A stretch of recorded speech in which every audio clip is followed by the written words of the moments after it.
నినాక మొన్న ఆర్బీఐ చెప్పింది, reserve bank of India వాళ్ళ బుక్లో చాలా స్పష్టంగా చెప్పింది.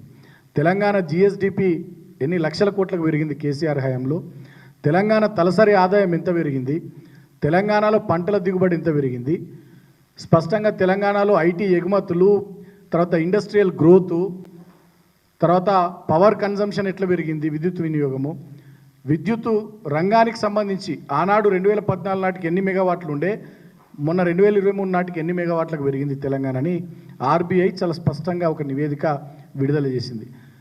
మీరు పదే పదే మాట్లాడుతున్నటువంటి అబద్ధాలన్నిటి కూడా ఆర్బీఐ చెంపపెట్టు లాంటి నివేదిక విడుదల చేసి మీ ముఖం మీద కొట్టింది.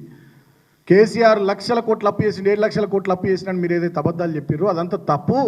కేసీఆర్ గారి ప్రభుత్వం 10 ఏళ్లలో చేసింది 3,17,000 కోట్ల అప్పు మాత్రమే.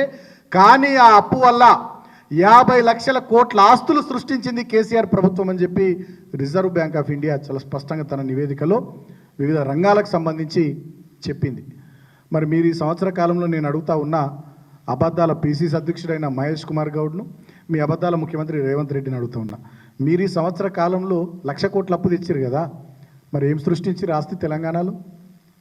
ఎటువైనా ఆ 1,00,000 కోట్లు తెలంగాణ నుండి వచ్చేటటువంటి నిధులు, స్టేట్ ఓన్ ట్యాక్స్ రెవెన్యూ కానీ, state own tax non own tax revenue కానీ, మిగతా తెలంగాణలో జిఎస్టీ రూపంలో వచ్చేటటువంటివి కానీ, మిగతా అన్ని రకాల ట్యాక్స్ల రూపంలో వచ్చే డబ్బులు ఎటుపోతున్నాయి, అదేవిధంగా మీరు తెచ్చినటువంటి అప్పులు ఆ పైసలు ఎటుపోతున్నాయి, గవర్నమెంట్ ఆఫ్ ఇండియా నుంచి వచ్చేటటువంటి వివిధ స్కీములకు సంబంధించినటువంటి పైసలు అవన్నీ ఎటుపోతున్నాయి.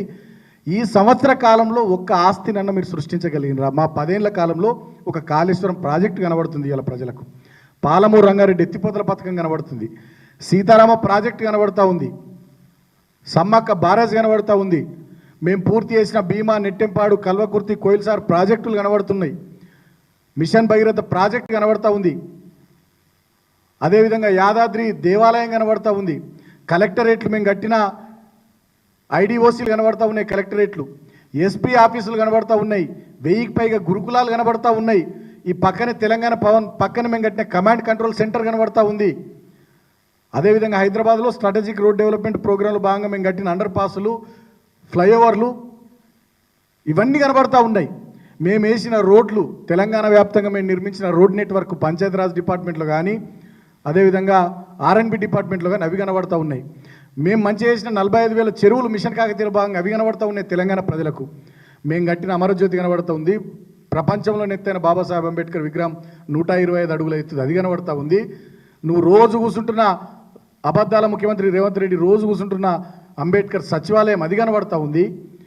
మేము సృష్టించినటువంటి ఆస్తులు, యాదాద్రి మొన్ననే మీరు ప్రారంభించిన యాదాద్రి థర్మల్ పవర్ ప్లాంట్ కనబడతా ఉంది. ప్రతి ఒక్క రంగంలో మేము సృష్టించినటువంటి ఆస్తులు కనబడతా ఉన్నాయి. మరి మీరు తెచ్చిన 1,00,000 కోట్లు ఎటువైనాయి? తెలంగాణ ప్రజలు కడుతున్న స్టేట్ ట్యాక్స్లు ఇవన్నీ వీటి రూపంలో వచ్చినటువంటి డబ్బులు ఎటుపోతున్నాయి?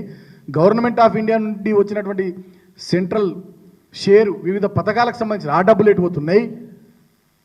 ఇవాళ తెలంగాణ ప్రజలు వీటన్నిటిని గమనిస్తూ ఉన్నారు.